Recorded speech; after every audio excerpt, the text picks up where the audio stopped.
Amis téléspectateurs et internautes de Leral TV leral.net comme nuñ koy defee rek saay su ne bu actualité amee ñu daal di ci def suñu liggéey tey nag ñu doxantu ñëw seet si ki nga xamante ni moo di Cheikh Konaté di président de l'association des militaires libérés pour le développement du Sénégal ñu war a waxtaanee ñoom seen ay jafe-jafe waaye nag ñu waxtaanee ñi nga xamante ni ñoo di ASP yi ci guddi yi nga xamante ni toll nañ ci ñu war a nag séq ay laaj ak tontu ak njiital militaire libéré yi seen taxawaay ci bile xeex ginnaaw biñ leen nuyoo doon koy nuyu bàyyi ko mu nuyoog téléspectateurs yi. dëgg la association des militaires libérés li koy wund mooy soldats yi nga xamante ne dañoo ay doomu aadama yoo xamante ne wala boog ay patriotes yoo xamante ne dañoo engagé woon. ne dañuy dem dugg ci fi nga xamante ne mooy l'armée waaye seen engagement boobu dafa am durée ba nga xamante ne moom la ñu signé woon ak armée moo xam engagé nañ leen wala libéré nañ leen en tout cas ñoom 2 ans lañ signé woon 2 ans yi bi mu jeexee nag dafa am li nga xamante ne moom la ñuy wax ne dañ leen di delloo ci fi nga xamante ne moom mooy seeni foyer maanaam retourner leen à la vie civile loolu moo tax bi ñu génnee ñu nit ñu xam ne ñun kat armée am na njukkal bu mu ñu jox ci réew mi pour que ñu mun ko delloo njukkal nag dañuy jéem a organiser wu rek def suñu kemtulaay kàttan ba ni nga xamante ne moom lañ ko doon servir en tout cas di servir nation bi sous les couleurs en tout cas sous la tenue ñu continuer manko bennoo ba nga xamante ne dinañu mën a continuer di jàppale li nga xamante ne wala fi nga xamante ne mooy suñu réew loolu moo tax nag te ndax sax loolu dimbalaalee nguuru Sénégal la ndax dama jàpp ne nguur dimbali par benn dimbali mbooloo moo ko ëppal njëriñ fuuf que dimbali par benn nit loolu daal moo taxoon ñu ne rek dañuy continuer créer association bi tuddee ko association des militaires libérés pour le développement du Sénégal ñu ngi ko créé nag en 2010 waaye ca 2010 boobu noonu sax dama cay am taxaw seetlu moo tax bu ma déggee actualité bii nii sax parfois sama yaram day daw parce que lii dañ ko wundoon ca 2010 boobu amaguñu sax récépissé parce que récépissé bi plus tard lañ ko am le 5 février 2013 ci la ñu créé woon benn journée de lutte contre l'insécurité en 2010 boobu ñu defee ko woon foofu ca Grand Yoff ci wetu foyer des jeunes waaye ña fa nekkoon ci kilifa yi ñi fa nekkoon yaakaar naa bataaxal ba nga xamante ne moom lañ leen joxoon tënkoon ko en tout cas liñ doon wund rek mooy jéem a dugalaat suñu loxo bu baax a baax ci li nga xamante ne mooy kaaraange réew mi. kon yéen bu ñu leen déggee bu baax yéen militaires libérés yi en 2010 yéen ngi woon dans de très bonnes conditions. waxuma dans de très bonnes conditions parce que très bonnes conditions moom boo ko waxee sax daanaka mooy wane ne kon jarul kenn di organiser wu militaire libéré mosut a nekk ci bonnes conditions parce que ci loolu ma la wax noonu bokkoon na ci li nga xamante ne sax mooy xeex chômage bi parce que militaire libéré yi dañoo bari macha allah te chômage baa ngi fi xeexaale li nga xamante ne moom la ñu wax la surexploitation des agents ci sécurité société de gardiennage yi loolu bokkoon na ci li nga xamante ne moom moo nekkoon suñuy combat yu gënoon a mag parce que boo xoolee militaire libéré yi bu ci jeexal armée rek amoo beneen pexe boog en tout cas lu dul nga dem fa nga xamante ne moom mooy société de gardiennage yi waaye boo fa demee li nga fay fayeku ay 35 000 ak 45 000 ak 50 000 ak yu nu mel te loolu dama jàpp ne yorul kër donc ñu waxoon ne xeex surexploitation boobu day commencer par lan suñu organisé wu ba créer une journée de lutte contre l'insécurité xalaat naka la ñuy état di jàppale ñu créer une société de gardiennage nationale wala boog naka la ñuy dugalee suñu loxo ci mbéy mi parce que jamono jooju ñu ngi wax autosuffisance en riz ñu ngi wax également lutte contre le chômage yooyu yëpp ñu xalaatoon ci ñu ne ñun nag agriculture beeg élevage bi yooyu réponse la pour xeex li nga xamante ne moom moo nekk insécurité bi ba pare xalaataale ci na nga xamante ne moom lay armée di recruter mode de recrutement bi duñ ne baaxul waaye dañoo doon xool naka la ñuy càmbaree ensemble ñu nag l'armée bi ak gouvernement bi ñu xool naka la ñuy repenser li nga xamante ne moom mooy mode de recrutement yi parce que boo fekkee ne da nga bëgg a jël 3 fractions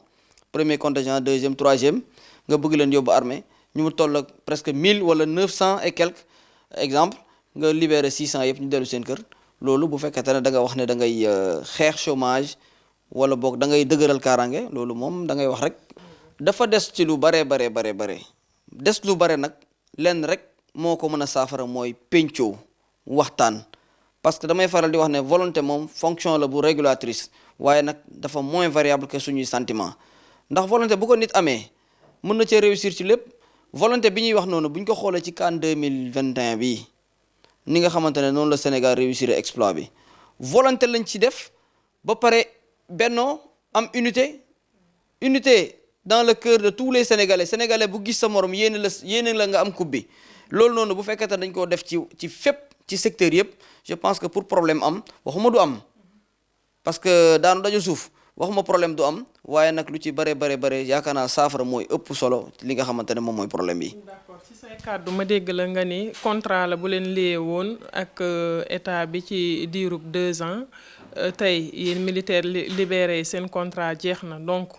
mu mel ni dara liyeetu leen nguuru Sénégal. non dara lié nañu ak nguuru Sénégal foofu nag mooy amalgame bi foofu la erreur bi incompréhension bi fegal fa la nekk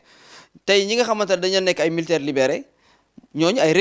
réservistes lañ à tout moment armée bu la soxlaa mun na leen jël si waat muy benn ñaareel bi mooy xam nga soldat ci jamono jii nii boo demee armée ba nga xamante ne ay weer moo la desee pour nga libérer di nga am benn formation boo xamante ne da nga koy def bu ñuy wax formation de qualification d'emploi kon armée xam na ne soo génnee mu ngi lay sóor ci fa nga war a mujj parce que dafa am loo xamante ne lu am solo la te nit ñi duñ ko bàyyi xel te chaque fois ma wax ko ci plateau yi ma mës a dem yépp dama ne transition bi am entre vie militaire ak vie civile loolu ku ko dundul mënoo koo comprendre parce que tey suñu waxee ne armée libéré na nit 10 personnes maag yow ñu bokk ndey ak baay wala ñu nekk ay doomu baay wala ñu bokk benn koñ ñu dem armée man ñu libéré ma ñu bàyyi ka ca des foofu noonu waa koñ ba mënuñoo comprendre le pourquoi ñu libéré diw mii bàyyi ka ca des fee te loolu genre sous forme de stigmatisation da ciy am maanaam boddi wala boog en tout cas pousser nit ki ci loo xamante ne naka sudu noonu waxuma ne nag réplique la pour mën a dem defi agression wala quelque chose comme ça waaye nag nekk na loo xamante ne état war na ko repenser parce que transition boobu noonu ku ko dund mënoo ko xam waaye nag transition boobu ay la yéwén ñu ngi koy dund état créé li nga xamante ne moom mooy agence de réinsertion des militaires agence boobu la ñuy wax li may wax nii ci agence bi chaque fois ma wax ko ca jamonoy Abdoulaye Wade agence ba dañ ko créé tuddee ko agence de réinsertion des anciens militaires ñun de loolu lañ ko xamee woon waaye léegi nag agence bi dafa tudd agence de réinsertion sociale des militaires ñun dañoo xamul ndax militaire lay dimbali ci wàllu social wala ancien militaire lay dimbali wala kan la agence bi en tout cas di dimbali mu am beneen taxaw seetlu boo taxawee tey nga foo fukki militaire libéré nga leen ndax xam ngeen agence de réinsertion des militaires libérés wala en tout cas agence de réinsertion sociale des militaires kenn moo la ciy wax ne xam naa ko te boo ko waxee fu mu nekk danaan la dégg laa ci am donc ce qui veut dire que agence yooyu na nga xamante ne teg moom lañ fi teg pour kii dama xamul ndax moom moo ñu lié ak armée wala liyeetuñu ak armée ba pare li tax ma ne la moo ñu lié mu ngi continuer di ñu lié mbir maa ngi continuer di ñu lié gouvernement ba tey ndax militaire libéré bu def durée légale am ba jeex am nga possibilité def li nga xamante ne ay concours paramilitaire la kon kay ñun ñu ngi ci biir ba tey concours paramilitaire yooyu tamit ñu ngi doon wax ne dañ cee war a xool càmbar ko xool effectif bi naka la ñuy def ba yokk ko tranche d'âge bi nga xamante ne moom la ñu wax ne dañ fa lay war a yem ñu jéem a xool naka la dañuy def ba tranche d'âge boobu également ñu jéem koo yokk pour que ñu mën a bénéficier tey su ma la waxee ne man bi ma libéré ak léegi war naa am 18 ans mën naa servir à quelque chose ba tey samay classe yi fi nekk am na ci ñoo xamante ne ñun suñu année bi ñu demee armée léegi am na ci ñoo xamante ne ba fi ma wax yow nii amuñu 39 ans amuñu 38 ans te ça aura fait 17 ans 18 ans de service donc li may wax mooy Sénégal nguuru Sénégal xaw ma ñan ñooy réfléchiral le chef de l'État le président Macky Sall ñi koy réfléchiral ci défense ak sécurité mais bëgg naa ñu gën a góorgóorlu parce que kenn du ne baaxul man baaxul du ma ko wax mais war nañ cee góorgóorluwaat xool xam ne le président il a la volonté dama koy wax chaque jour li may wax ni man la engagé il a la volonté de bien faire loolu ñun xam nañ ko parce que am volonté de bien faire weesul nga tijji ay structure waaye ñan ñoo nekk ci structure yooyu wala mën a war a jàppale le président de la République pour mu réussir la mission bi nga xamante ne moom la pour mission yi bi ko Sénégalais yi dénk à savoir lutter contre le chômage xool secteur yi nga xamante ne mu ngi am ay jafe-jafe mu jéem a xool rek naka lay waxtaanee ak ñi nekk ci secteur boobu noonu ba solution mën a am ci solution bu définitive munta am à l'unanimité loolu on le dit tout de suite pour mu am yombul mais lii mooy am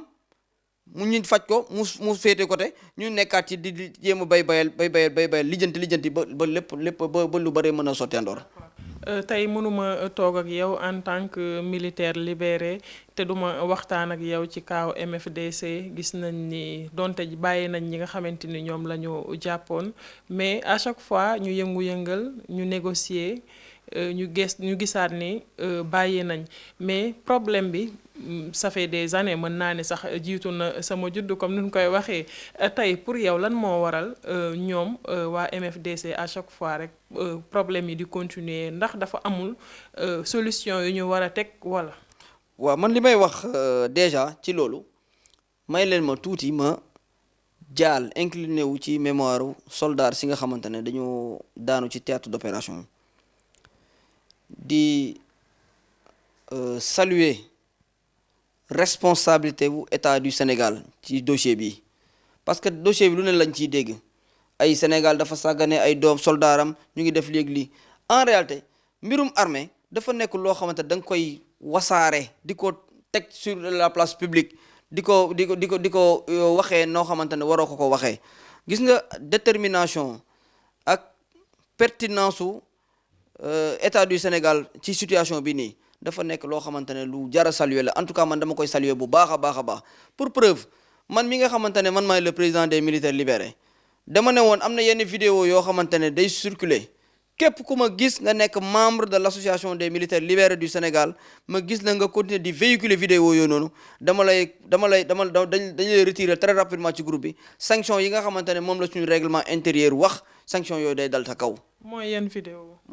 dañ doon wane ay vidéo yoo xamante ne dañuy wane ne xëy na peut-être am na ay soldats ñu ngi wane seen kanam yi ñu nekk ci ay situation yooyu noonu c'est-à-dire l'ennemi on n'aide pas l'ennemi dans sa communication dans sa logique de communication kenn du ko ci dimbali. L'armée du Sénégal est une armée républicaine te tey quoi qu'on puisse dire aux Sénégalais tey à l'état du Sénégal face à beaucoup de situations ci yu mel ci wàllu armée nous on gère bien l'armée état mi ngi koy gérer exactement na nga xamante ne moom la ko war a gérer waaye nag li ma ciy yokk rek mooy gestion bi lu mun baax dama ciy prox ndollu rek yokkaat ci lenn c'est le moment aujourd'hui pour nguuru Sénégal maa ngi koy wax le président de la République mooy le chef suprême des armées gardien de la constitution maa ngi koy ñaan moom ci boppam na dimbali ñi nga xamante ne moom mooy les militaires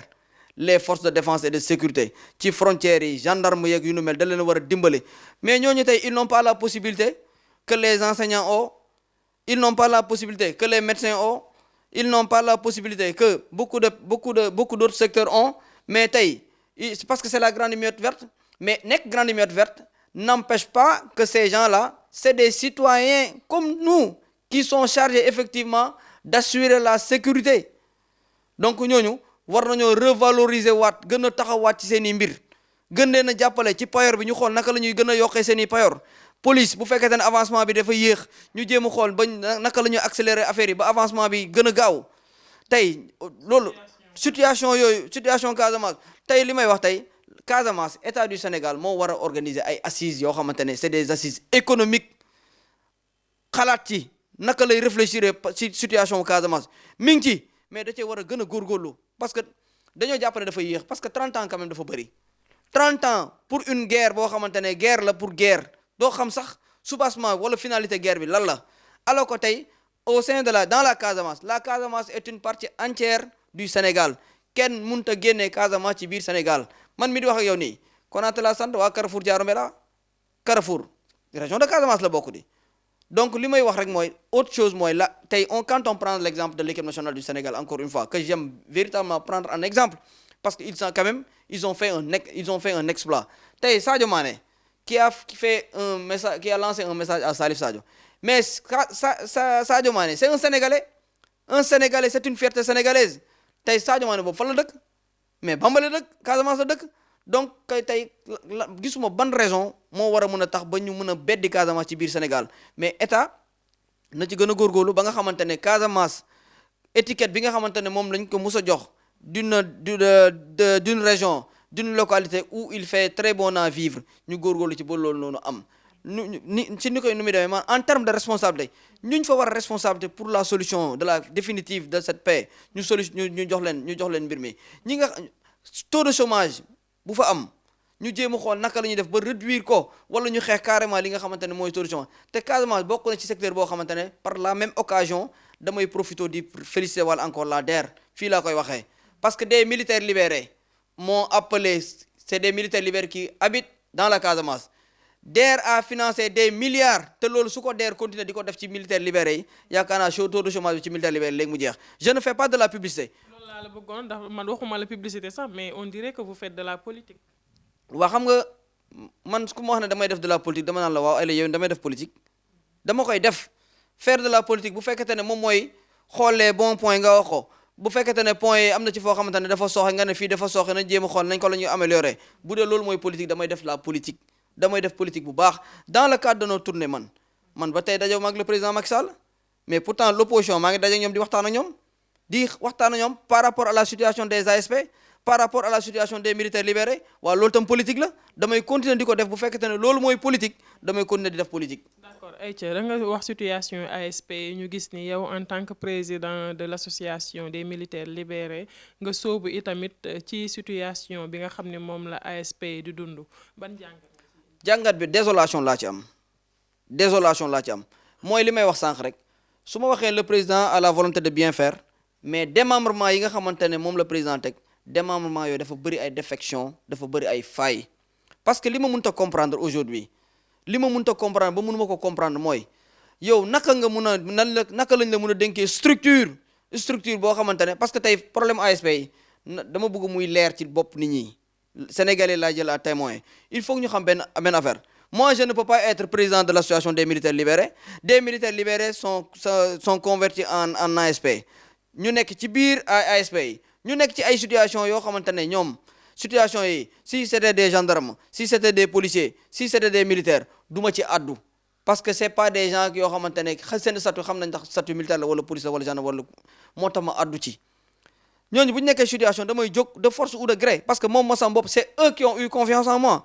désigner ma choisir ma élire ma comme le président de leur président donc du ñu nekk ci situation yooyu noonu ma toog di kii mais ce qui m'a fait le plus mal au sein de l'agence ils ont fait preuve d'irresponsabilité maa koy wax preuve d'irresponsabilité parce que quand j'ai appelé li may wax ni moom mi ngi may dégg dama ko ne c'est un conseil technique si ni mu présenté wu dama ko ne essayer de prendre ces quelques ASP nga waxtaan ak ñoom ci biir jarul kenn di dugg waxtaan la ñoom essayer de trouver des solutions parce que c'est pas te nag li may wax nii ñu ngi may dégg au sein amul fu ma wootewul kilifa yi ngi fiy dégg ñu ci bare interpellé naa leen mais gis nga le président de la république damay wax ne tey jii nii du ma ne dafa il souffre de mais le président de la république doit revoir beaucoup de choses il a la volonté dama koy wax maa ko waxaat il a la volonté parce que am volonté mënut a wees ay structures yu bëri pour xeex chômage pour mettre say nit dans de très bonnes conditions mais ñi koy dimbali ñi ko war a dimbali ñoo ko dimbaliwul parce que li ma mënut a comprendre yow une situation boo xamante ne mu ngi fii toll information dañuy wax le président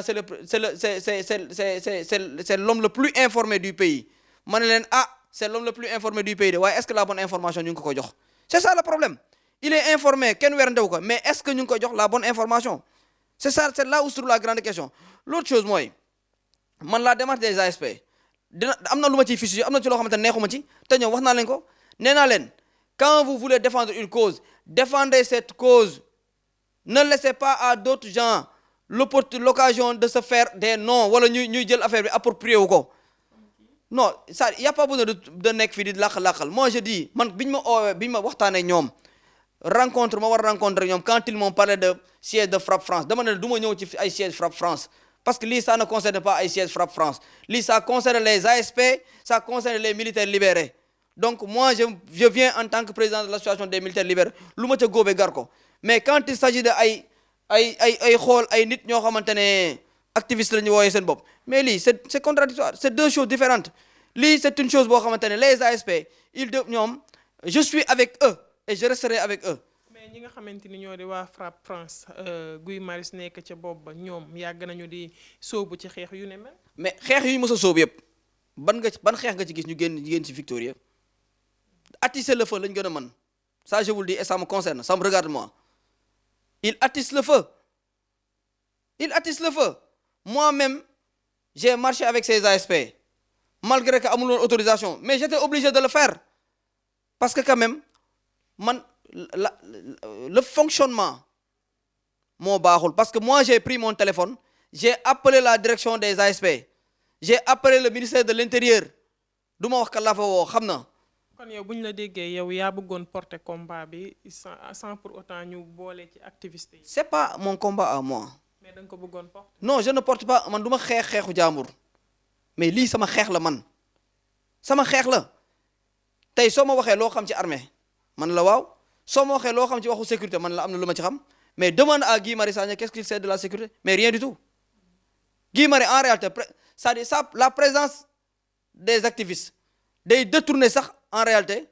le combat parce que tey booy xool nous on est journaliste également il faut pas l'oublier tey bu fekkente ne la présence de Guy est beaucoup plus médiatisée même que la situation des ASP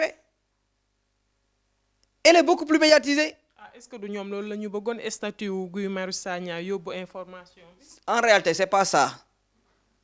wax naa la sànq ne nous dans l'armée qu'est-ce qu'on avait fait on avait signé un contrat de 2 ans loolu la ñu wax on a signé un contrat de 2 ans 2 ans bi mu jeexee anuma. mais yéen tey jii seen tekk-tekkaaral moo waral seen problème jubul ñi par rapport ak ASP. est-ce que ñun dañoo def tekk-tekkaaral ce qui se passe peut-être mënuñ ko wax ci kaw wax naa la sànq. est-ce que nekk ko tamit li ngeen ko waxul ci kaw moo tax ba tey seen jafe-jafe sax. non du question ñun on a des problèmes certes on a des problèmes mais nous notre différence a beaucoup de gens xanaa xamoo tey su ma la waxee ne même le comportement de nos aînés là l'agence l'association ANAMIS mooy les anciens les invalides mais seen démarche dama ko fustiger man je le dis partout dama fustiger seen démarche parce que démarche boobu noonu on attend de une démarche beaucoup plus responsable. L'association des militaires invalides. Quelle démarche? xam nga démarche mooy lan moi je me vois mal pour un militaire nga taxaw tey assemblée générale nga kaas ak li nga fi wax yëpp li nga fi xuloo ak les états yëpp dañoo war a def lii au finish il s'accuse de détournement de ay millions yu nu mel mais loolu c'est pour man c'est indigne comme démarche. C'est vrai que je suis avec eux j'ai dit à plusieurs plateaux télévisés que l'État ne devrait pas attendre que ñoom ñuy génn ci rue mais la rue n'est pas toujours la bonne solution pour résoudre les problèmes tey les ASP tey li may wax tey à l'État du Sénégal la situation des ASP dañ ko war a résoudre au plus rapide. mais tey bu ñu seetluwee bu ñu defee taxaw seetlu ci contrat bi leen lié woon ASP yi ak état bi nga yaakaar ni ñoom ñu ngi ci dëgg ndaxte ñoom dañ leen jël sous forme de bénévole. nekkuñ ci dëgg d'une part loolu na ko ñëpp accepté wax naa leen ko li may wax nii waxuma ko pour lu neex ASP wala lu ko naqari wala lu neex état wala lu ko naqari gis nga dama ne la may faral di wax ne le mensonge même au paroxysme de sa gloire finit toujours par décevoir seule la vérité finit par triompher man xawma ministre de l'intérieur Birame Faye li ma seq ñoom mooy quand j'ai des suggestions à faire quand j'ai une idée par rapport à une situation je prends mon téléphone j'envoie un message suñ ko tontoo baax na suñ ko tontuwul baax na c'est l'occasion de féliciter le ministre de la justice maa koy wax tey le ministre de la justice un ministre très ouvert démocratique patriotique maa koy wax le directeur de la DER le ministre délégué de la DER. mais nag sëñ bi Konaté daa mel da ngay politique nag. politique gu ma li ma wax laay def da nga maa dégg ma féliciter beneen ministre wala ma encourager beneen ministre. moo tax ma wax la. donc est-ce que dégg nga ma wax beneen ministre félicitation wa non li ñuy def man moom laay wax mais dama ne par rapport à la situation des ASP tey qu'est-ce que moi j'ai pas fait j'ai appelé le directeur il m'a dit qu'il va rappeler il n'a jamais rappelé j'ai appelé la direction générale des ASP li ma fa jëlee ñëwee ma ko wax. loo fa jëlee. non ça du loo xamante ni ñu koy exposer parce que loolu. ak la direction Birame Faye quand je l'ai appelé il a dit qu'il allait me revenir mais il ne m'est jamais revenu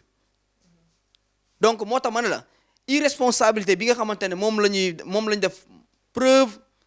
de face à la situation des ASP irresponsabilité boobu mooy la première des choses que l'État du Sénégal doit fustiger boobu la État war a corriger ba pare parce que ces gens là man yow da nga ne 2 ans laa seq ak yéen ASP yi foofu ils ont tort ils ont signé 2 ans mais 2 ans bu jeexee jeex na mais c'est l'État qui est encore revenu pour leur dire que 2 ans la signé woon waaye dama koy renouveler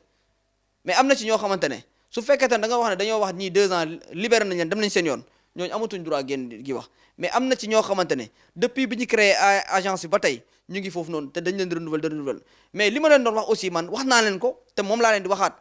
y a un temps boo xamante ne temps de patience la da ngay patienter benn temps le président de la République avait dit que ci mois de juin bi incha allah rabi que la situation des ASP sera résolue une bonne fois pour toutes waaw loolu la wax man dama jàpp ne dañoo war a muñ ba juin 2022 man ce qui m'a fait sortir c'est pas la situation des ASP parce que yóbbu nañu affaire ba juin 2022 de non li manquement yi fa am c'est ça qui m'a fait sortir c'est parce que les ASP maa ngi dégg am kenn kuy wax ci plateau télévisé bi maa ngi koy seetlu il n'était même pas à l'aise buy wax ne les ASP sont pris en charge seen mutuelle bi affaire yooyu noonu mais rien de cela n'est un ASP malade mais c'est presque réanimation laay wax ils ne sont pas considérés nañ ko wax ils ne sont pas considérés te loolu le chef de l'État doon seen bul wax salaire pécule ngay wax weccet boobu ñu leen di jox dañ ko war a xool nuñ ko doxale tey li leen di dagg pour mutuelle bi c'est des agents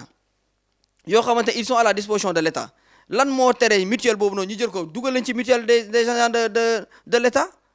li nga xamante ne moom la ñu leen di dagg ci cotisation 30% yi État jël ko 20% yi agence ba jël ko nga xamante ne ñoom seen pécule yooyu noonu dinañ ko mën a yokk ce qui se passe seen direction bi boo demee foofu noonu am na ñoo xamante ne ils ne perçoivent pas 60 000 ils ne perçoivent pas 80 000 ils sont autour de 350 qu'est-ce qu'ils ont de plus méritant que ñi nga xamante ne ñoom ñoo nekk sur le terrain te le gros du travail dans les commissariats de police dans les brigades de gendarmerie dans les mairies état civil yeeg yu nu mel la préfecture ñoom le gros du travail c'est les ASP qui le font en tout cas moi je ne suis pas d'accord sur la démarche des ASP ci seen marche yi ñu marche ni ak di woo ay activistes ci loolu là je ne suis pas d'accord mais je suis également d'accord ci génn bi nga xamante ne moom la ñu génn pour revendiquer seen li nga xamante ne moom mooy seen droit parce que marche également droit la. monsieur Konaré ñu ngi lay jaajëfal. jërëjëf maa ngi leen di santaat bu baax di leen gërëm di wax ne sama li ma doon wax rek mooy structure yi nga xamante ne état du Sénégal da ko fay teg muy DER FONGIP ANPEJ ak structure yu nu mel yooyu noonu yëpp dañu ñaan état du Sénégal ak agence de réinsertion des militaires libérés office national des anciens combattants dañuy wax état nañu def lu mu mën pour mu dem jeter fa un coup d'œil xool li nga xamante ne moom moo fay xew parce que am na solo man de DER ñeme naa wax parce que maa ngi liggéey ak ñoom xam naa li nga xamante ne moom la ñu mënal man de dama koy waxuma ko Pape Sarr mosuñoo tegante bët mosuñoo séq téléphone xam nga la la séq ñoom bind bataaxal mu dem fa ñu woo ma réunion ñu waxtaan ba ñu trouvé ay tey bu ñu doon def ay financement ak yooyu mënu ma cee bénéficier wu ma ci waaye li may wax mooy maa ngi féliciter DER